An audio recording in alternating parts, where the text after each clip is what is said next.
Hey guys, it's Amber. So today's video I've been thinking about for a little while. I wasn't intending to film this today, and actually I can't find my mascara, and I was just thinking that I didn't know where my mascara was. And Team Real, the only mascara I can find is my blue mascara. So I'm gonna put that on while I talk to you. So today I wanted to talk a little bit about finding yourself.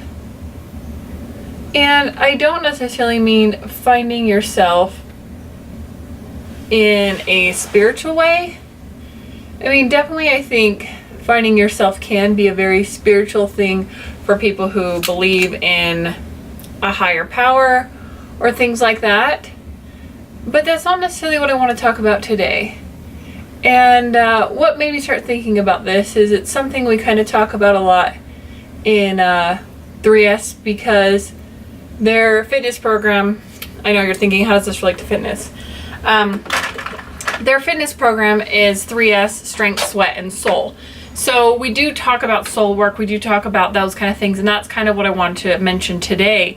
For those of you guys who are following my journey and you're interested in the fitness stuff, just stay tuned, because I feel like you can really maybe benefit from this. And those of you who aren't into fitness stuff, I would just ask that you hang with me and listen to what I have to say, because even if you don't enjoy exercising or fitness or anything like that, I think this is something that we can all relate to. I don't know why, but sometimes when I'm going to film something or I'm going to do something or I'm going to talk to someone, I feel that feeling like I really need to do this.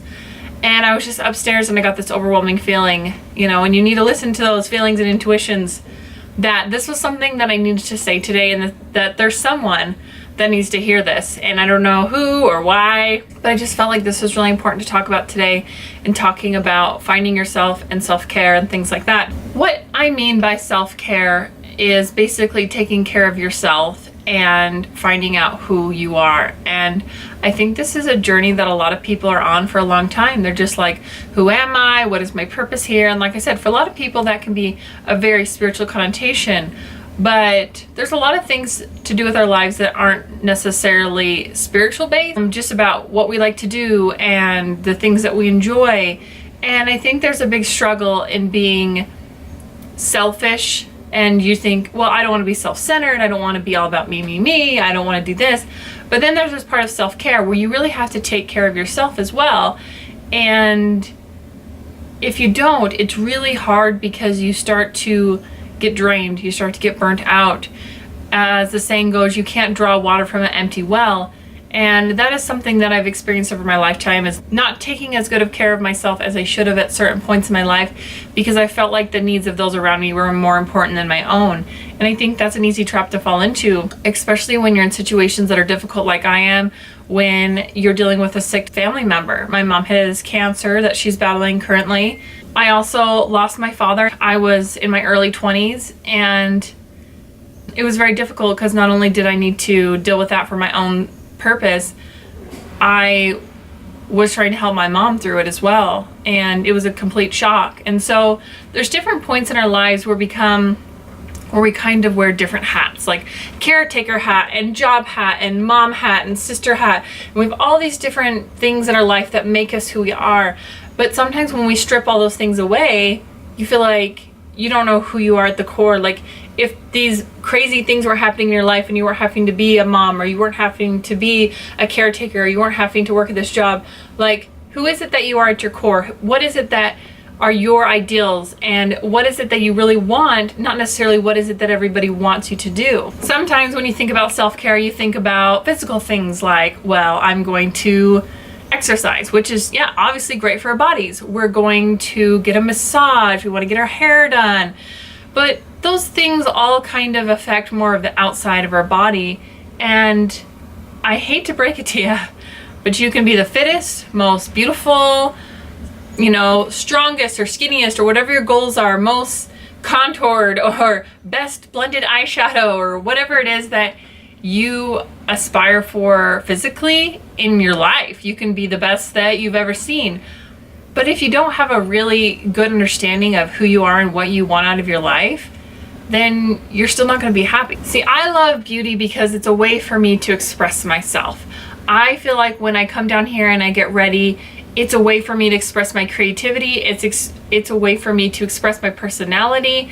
And where I am a mom of 3 kids and I am very busy and I have a lot going on in my life, it's a moment that I take for myself every day or almost every day where it's just for me. And yeah, does my husband like it if I wear makeup? Sure. Do other people probably think I look great when I go to the store? Yeah, but that's not why I do it. You know, is there times where I have a special date night where I'm gonna wear that certain lipstick that he likes? Sure. But the reason why I do what I do and the reason why I like to get ready, and this is where some people I think misunderstand me, is they think it's about vanity. They think I care so much about what people think about me, and I'm like, yeah, you know, that's great. Everybody cares what people think about them. It's a human nature. But the reason why I do what I do is because I enjoy the time and the experience of applying my makeup, of doing my hair, and it helps me feel better from the inside out, knowing that I feel confident and I feel beautiful. It helps me feel like my best self. Now, I think there's a lot of controversy in the fitness world about body positivity versus promoting unhealthy lifestyles. Here's what I have to say. If you don't love yourself at a size 24, you're not gonna love yourself at a size 4. It is important to have a healthy body, but having a healthy body isn't necessarily the same for everyone. And if a woman is a size 24, but if she is trying the best she can to live a healthy lifestyle, then who are we to go on there and tell her that she's not being healthy? At the same extreme, you can have someone who is a size 4 who is suffering from an eating disorder, who's not treating her body well, who is going to such extremes to be and look a certain way, that although she may look healthier, she's not healthy. So the goal in our life is to be healthy in our body, but also to be healthy in our mind. And so we should be body positive. We should embrace how we are, because you know what? If you don't love yourself with your rolls, you're probably not going to love yourself with a 6-pack. And you have to love yourself even if that 6-pack never comes. Like if you've been working out and you don't lose weight, that really sucks. Like if you've been working out hardcore for a year and you're just like, wow, I look the same. You might feel like giving up. But then you have to think about it. Why am I doing this? Am I doing this to get a 6-pack? Yeah, there are benefits of weight loss that are great. Feeling good, having more energy, looking a certain way, and those are awesome. But you have to come down to the core of it is, do I love who I am now? Because if you don't love who you are where you're at now, it's not really going to change. And I think there's a lot of people who have had struggles where they've had huge transformations and they're like, wow, I still feel kind of the same. So if you're going through a transformation physically, no matter what it may be, or if you find yourself unable to transform physically and you just feel stuck where you're at, no matter where you are in your journey, you have to realize that you have worth and you have value and you can have a personality and you can have likes, dislikes, and they don't have to be the same as anyone else. And those are the things that you use to express who you are and what you like. So one of the things that I struggle with is the expectations of others. I really, really, really like to make other people happy. And so much so that it almost is a fault. With me being a hairdresser, with me losing my father at a young age, with me dealing with my mom and cancer, with me being a mother of 3 children, my first priority is, what does everyone else need me to do? If you need something from me, I will be there. If you ask me to do something, I will do my very best to do it. And it's almost to a fault where I'm so worried about what everyone else needs that sometimes I stop to think, what is Amber like? And over the years, it kind of transformed me into a person that felt the happiest when I was making other people happy, which is great. I highly recommend being able to find joy in serving others. That is a wonderful trait to have. But for me, it almost came to a fault where if I wasn't making other people happy, if I didn't see in my day where I made someone else happy, then I wasn't happy.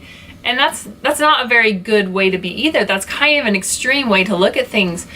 And over the years being a hairdresser, it's very fun and it's very rewarding to make people feel beautiful. But what about the client that's never happy? What about the person who, you know, you did your very best and they call you and they rip you to shreds and say that they hate it? I mean, it doesn't happen to me very much anymore, but when I first started doing hair, it happened because I'm not perfect and I made mistakes, and maybe I took a little too much off the bangs, or maybe the color was a little too light, or maybe we weren't on the same page about what her expectations were. And she was unhappy, or he was unhappy, and therefore I became unhappy because I felt so much pull to make these people happy that it almost became where I would be very stressed about it. I would have lots of anxiety. I would not be able to think about other things, or it would affect my mood, and it became a point where I just was very stressed. Also, I get into myself situations where I didn't really feel comfortable, where maybe I wasn't really wanting to do what I was asked to do, but I didn't want to disappoint anyone, so I would say yes, because I am a people pleaser. So you go throughout your life and you identify things, and the thing is you don't just wake up one day and start doing everything for everyone else and forgetting about yourself. It's like these little slow things that you do every day that kind of affect how you're doing, and usually it happens because of big things. Now, when my father passed away, that's a huge issue. Like, that changed my life, my family life, my mother's life for the rest of our lives. And although the people around me didn't want to need me, they didn't really have a choice, because that was the situation that was presented to them, just like it was presented to me. We can't pick the things that we go through sometimes, whether it's just acts of nature or whether it's by choices that other people make. There are things that are going to happen to us that are just bad, that just suck, that we just don't understand why this would happen. But it's really important not to lose yourself and not to have a sense of reason with yourself while those things are going on. I know that when I'm giving everything I have to other people, it comes to the point where I'm feeling so overwhelmed with trying to make everyone happy that I just get to a place where I just don't feel like myself. I don't feel happy.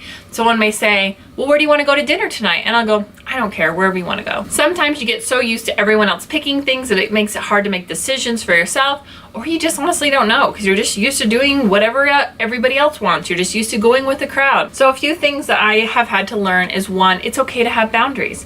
It's okay to say no. And that is something that's very hard for me. Once I started to find my boundaries in my workplace, it made my life so much easier. And I would give people options. And if someone came in with black hair, I wouldn't say, oh, you want to be blonde? Well, I'll do my best. You know, I would say, okay, you have black hair. These are your options. This is what I can do today. Let them decide what would they like to do. Okay, so we've decided to put a few highlights in to slowly lighten it up. Or, hey, we decided to do color remover. We're going to strip this all out and go for a brown. You know, give them some options, and so they can have realistic expectations. And it's amazing how when you just explain to people how you're feeling and what is going on in your life, how reasonable they are. Sometimes I would just assume that, oh my gosh, you know, I couldn't upset these people, but they didn't know. They didn't know what it takes, and so I can tell them. So if someone asks you to do something for them and you're like, okay, I'll make it work, and you're like, but I have a doctor's appointment at 4, and then my kids have the dentist at 5, and then we have dinner with friends at this and this and this and this, and you honestly don't have time, it's okay to say, you know what? I can't today. I already have things planned, but I would love to do it for you another time. When's another time that we could schedule that we could do this? And you know what? They're probably gonna be like, oh, okay, that's fine. Let's schedule something else if it's not like an emergency or anything. It's okay to say that. And it's hard because sometimes we don't want to say no because we don't want to seem rude. I know that. I don't want to seem rude. It's like, I don't want to offend other people, but there's a nice way to say things without offending people. You don't have to agree with someone, and you can politely just say that you're not interested, and it's okay. I think this helps create balance in our relationships because it's a nice balance between being selfish and selfless, and you have to find what works for you and where that medium is going to be, because you don't want to be on one extreme or the other. You have to take other people's opinions with a grain of salt. There's going to be some people who have stronger opinions than others. There's going to be people who voice their opinions. There are going to be people who tell you what they think and think that whatever it is that you're doing it wrong. Whether it's in your workplace, whether it's being a mother, whether it's being a wife, whether it's at the gym trying to work out a specific way, someone's always going to tell you that you're doing it wrong. And that's just a fact of life. And we have to think about it and, you know, take constructive criticism where it is warranted. But there are certain times where someone might not agree with your decision to go to a certain college or to quit your job and follow your dreams. And if you feel right about it, you just have to say, well, this is my life and this is my decision, and I hope you can support me in it. And that's something that's kind of hard to do because it's hard to feel like you're disappointing others, especially your parents. When you grow up, you know, your parents, they make the rules and you follow the rules. Well, most of us did, you know, and those are the guidelines that they set for you to put you on the path of your life. But there comes a certain point where you and your parents may disagree politically. You might disagree about religion. You might disagree about your life choices. I mean, I've had several times where I've gone head to head with my parents, and it was hard to feel like I was disappointing them. I remember one of them, right when I was in my senior year of high school, I told my dad that I wanted to, I'm gonna get emotional. I told my dad that I wanted to go to beauty school and I wanted to do hair, and he kind of was just like, why would you waste all your talent and your education to do something like that? And it hurt my feelings, and I cried, because I just thought, this is something I've always dreamed of. This is what I'm passionate about. I love doing what I do because I like to make people feel beautiful. I like to make people feel better. I like to help facilitate that process. He didn't understand where I was coming from, but I didn't let that affect me to the point where I stopped following what my dreams were. So I went to beauty school. I paid for it myself. I put myself through school. I got a job. I got a career. And so many times did my dad say, Amber, you were right. This was the right thing for you. I'm so glad that you followed your dreams. You know, I'm sorry for ever feeling like you were discouraged or whatnot. And it meant the world to me. It really was nice to hear that I had done the right thing. There are going to be some times in our lives where we never hear that. There are going to be times where people don't believe in you, and you're never going to get the, well, you were right. And you just have to accept that these are our choices. Sometimes the choices we make don't turn out good, and they do have bad consequences. And people might be like, kind of told you so, but you know what? It's all part of our learning and our journey, and we have to make those decisions and experiences for ourselves. So some of you might be wondering, I talked roughly about piercing my ears. So I recently got my ears pierced. I'm 32. It was a long time, and there are several reasons why I didn't get my ears pierced earlier. One of them being, I'm someone who gets very lightheaded at the thought of like wounds, like people are talking about wounds, or if I'm like seeing blood, like I have a really hard time with that, and I was super nervous about getting a pierced. Oh my gosh. I was like upset stomach, I was feeling faint, like I'm such a wuss when it comes to like things like that, that I was just like, oh my goodness, I don't know if I can do this. Another reason why is when I was growing up, my dad just didn't want me to pierce my ears until I was older. And I always felt like if I did it that I would disappoint him, and so I didn't. And then my dad passed away, and I always felt like this was something that I shouldn't do because I never wanted to disappoint him. And then as I got older, you know, I started realizing that I really wanted it done, and other than being kind of nervous about it, it was something that I wasn't doing, not because I didn't want to, but because I didn't want to disappoint someone else. And I'm like, I understand not wanting to disappoint my parent, but there's nothing wrong with doing it. It's not something that's illegal or bad, or you know what I'm saying? It's not like there's anything wrong with doing it. It was just his personal preference. And so I finally decided, one, I want to, so I'm going to, and two, I don't think he cares anymore. I mean, even if he cared, if he was alive, like, let's be honest, do you think he's really worried about me piercing my ears? I'm sure he's not. I'm sure he loves me just the same, and it's not a big deal. And so for me, it was kind of that moment where it's just like, you know what? I'm gonna do what I want to do, and I'm not going to do anything radical or unsafe or, you know, that kind of thing, but just finding out what I really want, you know? Doing the things that make me happy, and just being like, you know what? I'm sorry if you don't like it, but these are the things that I really want to do with my life. Same thing with coloring my hair. I always thought that, you know, maybe I would seem too old because I'm a mom to have pink in my hair, purple in my hair, you know, or people gonna judge me, think I'm this like, you know, irresponsible parent, or, you know, just silly things that some of the older generation look at us, people in their 20s and 30s or millennials, and say like, why do they have colored hair, blah, blah, blah. But you know what? There's nothing wrong with it. I do it on people all the time. And there's been so many times I've done so many fun colors. I'm like, man, I wish I could do this in my hair. And I'm like, why not? Why don't I do it? There's no other reason why other than me thinking these silly things that, yeah, so someone said something to me like, well, your hair's colored. It's not as bad as some I've seen. And I'm just like, oh, well, I really enjoy it. It's starting to fade out now, but I have so enjoyed having the opal hair and having the pink in my hair. And it's just like, sometimes you just have to like open your wings and fly and just go where the wind leads you, and not be scared of where you're gonna land, and just be able to take some risks and do some different things. And you know, it's like moving away or starting a new job or taking a new path in life. Not be worried about what people expect of you. And some people might not ever want to marry. Some people may never want to have children. Some people maybe can't have children. I mean, some women don't want to work. Some women want to work and have these wonderful careers. And guys, it doesn't matter. It just matters what makes you happy. And if what makes you happy is going to college until you're 50 and having 6 degrees, then you should do it, because it's what makes you happy. So I guess overall I'm just saying is, don't feel bad about doing things you want to do. And because you're doing something you want to do, if other people don't agree with it, you just have to say, you know what? If they love me for who I am, then they'll support my decision. And if they don't, then I guess I'll just have to get used to it. I guess I'll just have to tolerate it. This is what I want to do with my life, and this is what makes me happy. And I think when we stop trying so hard to make everyone else happy, what we think everyone thinks we should be doing, we will be more happy because we're just doing what makes us happy. We're not thinking about what everyone else thinks that's going to make us happy that we should be doing. The past few months have been really eye-opening to me, and I feel like YouTube has really helped me with that as well, because so many times, you know, with being a smaller channel, it's easy to be like, oh, you know, I don't have very many followers and so many people would have given up by now. And it's the same thing. Why am I doing my YouTube channel? Do I do my YouTube channel to make money? Well, if I did, then I would have quit a long time ago. Do I do my YouTube channel for people to tell me how wonderful I am? Do I do my YouTube channel so I can be famous? And I know this might not be the popular answer, but I do my YouTube channel because I enjoy it. And I'm not embarrassed because at the end of the day, I know that I do my best. I'm proud of the content that I put out there. I hope that other people would enjoy it, and I'm always trying to improve and to grow my channel. But at the end of the day, it is what it is. I'm not going to stop doing something that I love just because other people don't want to participate in doing it with me.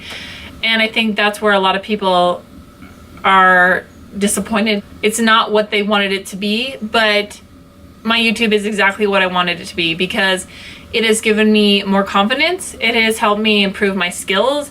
It has helped me make friends. It has helped me become a better speaker. I was asked to give a presentation on something and I had hardly gone over it. And after the presentation, the lady was like, have you done this before? Did you take speaking classes? And I'm like, no, I just talk a lot. But the bottom line is the reason why I can speak so well and the reason why I have a presence when I talk in front of people, because I can talk in front of a large audience just the same as I'm talking to you, it's because I do it all the time. I sit in front of the camera. I look at how I talk. I look at my facial expressions. I look at my weird hand expressions, and I refine my skills, and I'm able to talk more naturally and more from my heart and my soul, and not just like, here I am reading a paper. Because can I tell you, before YouTube, this was me giving a report. Hi, my name is Amber, and today I want to talk about finding oneself. Some things that we need to hear are snooze. Everyone's bored. I could never have imagined being able to just stand up in front of an audience and have a few notes and just talk, but I can do that now. And it's because of this. It's because of following my dreams and doing something I love, even when everything is against me, even when I don't have 1 million followers, when I have barely 12,000 followers. And you know what?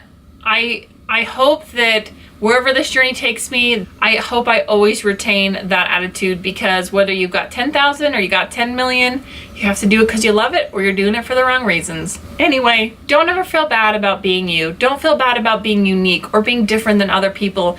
And loving yourself does not mean you're selfish. It means that you're willing to put yourself first so you can be the best self that you can be. And that way you have more time and energy to reach out and help and lift up other people. I hope you guys enjoyed this video. If you have a chance, I would encourage you to check out 3S Fitness. They obviously do great with fitness. You guys have seen my results, but they do a lot of soul work and talking about inner strength and talking about transforming from the inside out too, which is one of the parts that I think is kind of missed in the fitness community that is different what they're trying to bring about. So I'll leave some links down below if you guys are interested, and until next time, I'll see you guys later. Bye.